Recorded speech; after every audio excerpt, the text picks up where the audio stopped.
नमस्कार मित्रांनो. महा-टी-ई-टी एक्झाम 2026 यासाठी आपण हिंदी व्याकरण जे काय आहे, 30 प्रश्न परीक्षेला असतात.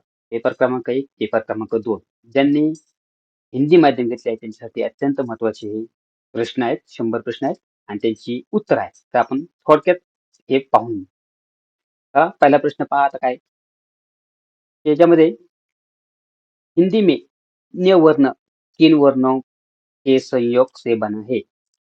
त्याचं जे काही उत्तर आहे ते आहे ज प्लस त्र. क वर्ग का उच्चारण स्थान क्या है? दंत. जसे आपण मराठीमध्ये आहेत आपले उच्चारण तसं. महाप्राण. महाप्राण आहे. तर त्याचं काय सांगितलेलं आहे?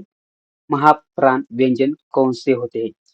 त्याचे पर्याय पहा. वर्ग का पहिल्यावर तिसरा, वर्ग का पहिल्यावर पाचवा, अंतस्थ व्यंजन. तर इथं उत्तर आहे वर्ग का दुसरावर चौथा. म्हणजेच महाप्राण असतात. आपण जे काय आपले आहेत व्यंजनाचा आपण क्रम लावतो.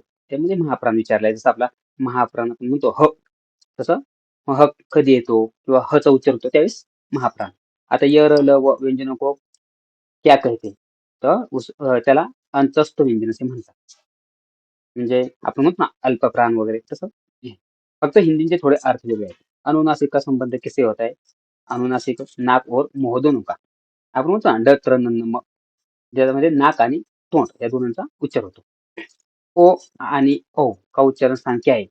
त्याचा उच्चार आहे कंठस्थ म्हणजे कंठ म्हणतो आपण त्याला. कंठ आणि ओठ. चला भाषा की सबसे छोटी इकाई पहा. 7वां प्रश्न आहे भाषा की सबसे इकाई किसे छोटी इकाई किसे माना जाता है? तर वर्ण म्हणजे ध्वनी त्याला आपण म्हणतो. जिन स्वरों के उच्चारण में दीर्घ स्वर से भी अधिक समय लगता है उन्हें क्या कहते हैं? तर प्लुत स्वर. आता हिंदीमध्ये उच्चार वेगळे आहेत. म्हणजे आपण म्हणतो ना ह्रस्व स्वर, दीर्घ स्वर. तर त्याला प्लुत स्वर असं म्हणतात. म्हणजे हिंदीमध्ये थोडे प्रश्न जे काय आहेत ना ते समजून घ्या तुम्ही. व व्यंजन का उच्चार स्थान क्या आहे? तर दंतोष्ठ. अशा पद्धतीने आहेत मित्रांनो आपण 100 प्रश्न 15 ते 20 मिनिटांमध्ये पाहणार आहे. निम्नलिखित में से अयोगवाह कौन सा है? त्याच्याचं उत्तर आहे विसर्ग एव अनुस्वार. बाकीचे तुम्ही जे काय आहेत ना पर्याय ते पाहून घ्या. पण मला काय म्हणायचंय की आपण पर्याय बाकीचे पाहण्यापेक्षा कन्फ्युज होण्यापेक्षा आपण डायरेक्ट उत्तरं जर पाहिली तर आपले उत्तरं लगेच लक्षात राहतात.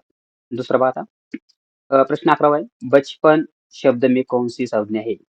तर ते आहे भाववाचक. म्हणजे कोणतं आहे तर ते भाववाचक आहे. त्याचप्रमाणे गंगा किस शब्द किस प्रकार की संज्ञा का उदाहरण आहे? तर व्यक्तिवाचक. म्हणजे व्यक्तिवाचक नाम आहे. आप भला तो जग भला. आप कोणचा सर्वनाम आहे? आप म्हणजे त्याचं काय आहे? आपण थोडक्यात. तर ते आहे निजवाचक सर्वनाम. आता इथे प्रथम पुरुषवाचक संबंधाचे बाकीचे पण दिले आहेत पण निजवाचक याचं अचूक उत्तर आहे. आता हिंदीचे हे प्रश्न आहेत. असेच प्रश्न परीक्षेत असतात मित्रांनो. कोई आ रहा है. वाक्य में कोई किस प्रकार का सर्वनाम है? तर कोई म्हणजे कोणीतरी. तर हे अनिश्चयवाचक सर्वनाम आहे. पुढे पहा 15वा प्रश्न आहे. थोड़ा दूध देना. इसमें थोड़ा किस प्रकार का विशेषण है? तर परिणामवाचक विशेषण आहे. पुढे आलसी शब्द का भाववाचक संज्ञा रूप क्या आहे? आलस्य. भाववाचक म्हणतो ना आपण वा, वी असं जे काय आहे ना शेवट त्यामध्ये असे आलेले असतात. ईचा उच्चार झाला इथे आलसी. का भाववाचक संज्ञा रूप आलस्य. पुढे 17वा पक्षी आप आकाश में उड़ते हैं. में उड़ना किस प्रकार की क्रिया है? अकर्मक क्रिया. माँ बच्चों को दूध पिलाती है. इस वाक्य में कौन सी क्रिया है? तर प्रेरणार्थक क्रिया आहे. हिंदीचे महत्वाचे प्रश्न आहेत हे. असेच प्रश्न परीक्षेला आलेले आहेत 13 पासून. राम खाकर सो गया में खाकर कौन सी क्रिया है? तर पूर्वकालिक क्रिया आहे. चतुर शब्द का भाववाचक संज्ञा क्या बनेगा? चतुर शब्द का भाववाचक संज्ञा. तो चतुराई, चातुर्य. हे भाववाचक नाम थोडक्यात आपण म्हणतो. इति प्लस आदि इत्यादि यह किस स्वर संधी का उदाहरण है? यन स्वर संधी. म्हणजे आपण बोलतो ना आपल्या वेगवेगळ्या संधी आहेत तसं यन स्वर संधीचं उदाहरण आहे. सदैव सदा अधिक एव शब्द में कौन सी संधी है? वृद्धी स्वर संधी म्हणजे आपण म्हणतो ना वृद्ध्यादेश, यज्ञादेश त्याप्रमाणे ही संधी आहे. पवन शब्द का सही संधी विच्छेद क्या है? ओ प्लस अन त्याचा जो काय विग्रह आहे तो पो अधिक अन असा आहे. हिंदीमध्ये पावक शब्द का सही संधी विच्छेद क्या है? पौ अधिक अक. वरती पवन होतं त्यामुळं पो अधिक अन आणि खाली आता पावक म्हणजे पो अधिक अक. पुढे निस प्लस धन निर्धन ची संधी का उदाहरणे तर विसर्ग कारण विसर्ग आलेला आहे नीचे पुढं. नीलकमल नीला है जो कमल कौन सा समास आहे तर कर्मधारय समास. उत्तर आहे. मित्रांनो मी ही जी काही पीडीएफ आहे ती आपल्या टेलिग्राम ग्रुपला पण शेअर करतोय. या व्हिडिओच्या खाली टेलिग्राम लिंक वरून तुम्ही जॉईन व्हा आणि ही पीडीएफ तुम्ही घेऊ शकता. दशानन दश हे आनंद जिसके अर्थात रावण में कौन सा समास है? बहुव्रीहि समास. यथाशक्ति शक्ति के अनुसार कौन सा समास है? उत्तर है अव्ययीभाव समास. पंचवटी 5 वटों का समूह कौन सा समास है? द्विवी समास. ओके. पुढे पाहून रसोई घर रसोई के लिए घर कौन सा समास आहे? तत्पुरुष समास. त्यालाच आपण संप्रदान हा समासही म्हणतो. चला बरं सर्वांनी हा व्हिडिओची लिंक सर्वांपर्यंत शेअर करा बरं. अत्याधिक शब्द में कौन सा उपसर्ग लगा है? तर अति. आपण म्हणतो ना अत्याधुनिक त्याला अति हा लागलेला आहे. जे काय विचारले उपसर्ग उपसर्ग म्हणजे शब्दाच्या अगोदर. पर्यावरण शब्द में कौन सा उपसर्ग है? परी.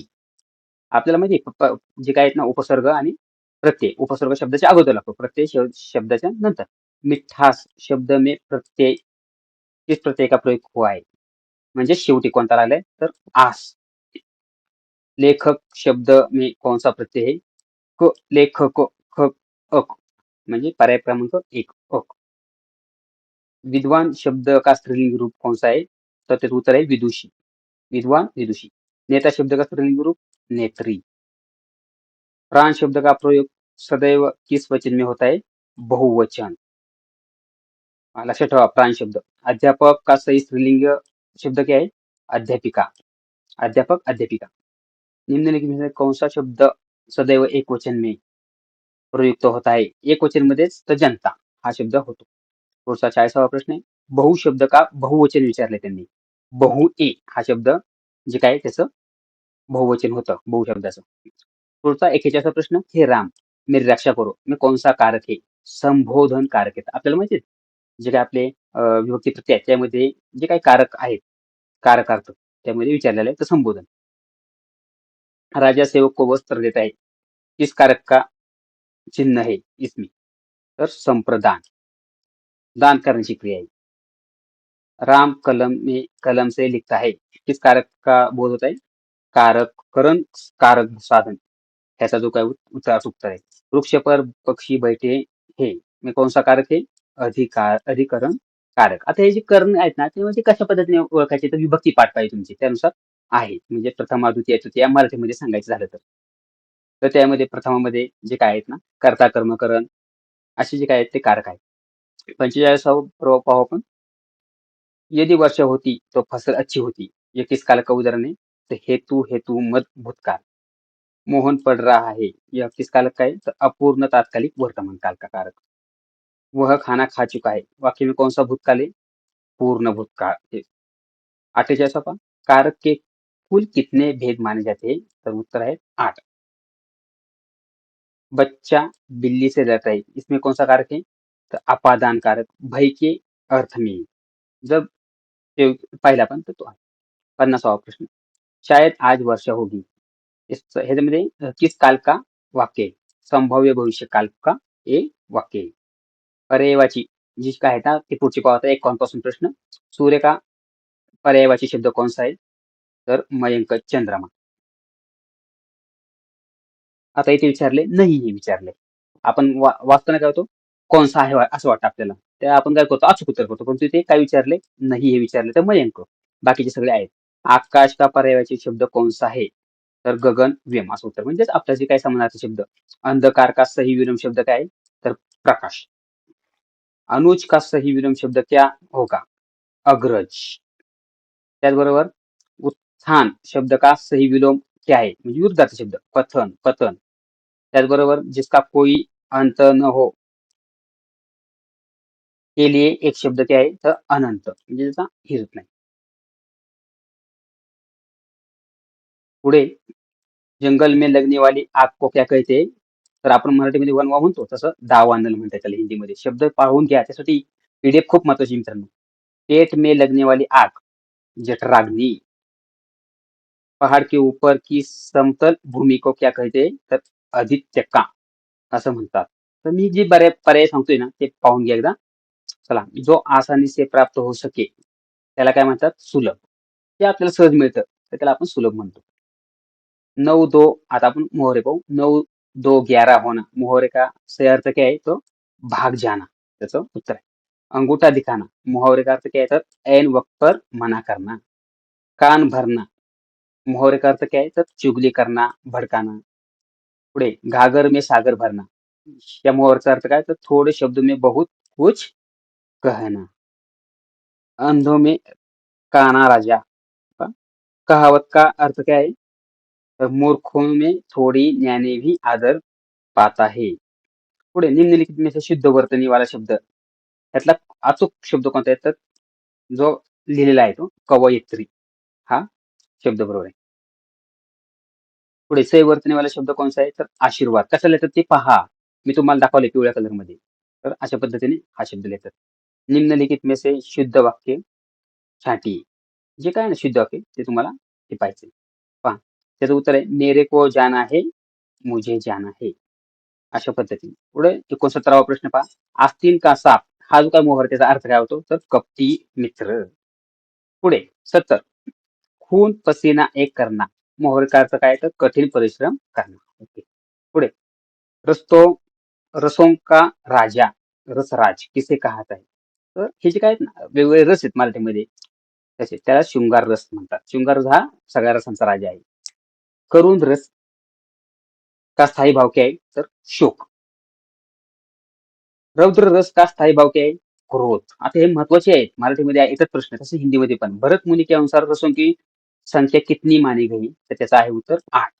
हे जे काय आहेत नाही ही पीडीएफ मी तुम्हाला उत्तरांसकट कलर मध्ये तुम्हाला मी आपल्या टेलिग्राम ग्रुपला केलेली त्याची लिंक या व्हिडिओच्या डिस्क्रिप्शन बॉक्स मध्ये जॉईन करा. व्हिडिओची लिंक पण सर्वांना शेअर करा. 75वा प्रश्न पाहू. काव्य की शोभा बढ़ाने वाला तत्वों को क्या कहते तर आपण म्हणतो ना म्हणजे वाक्याला सुशोभना कशामुळे भेटते अलंकारमुळे. ठीक आहे. पुढे चारों चंद्र की चंचल किरणें खेल रही थी जल थल में कौन सा अलंकार है अनुप्रास अलंकार.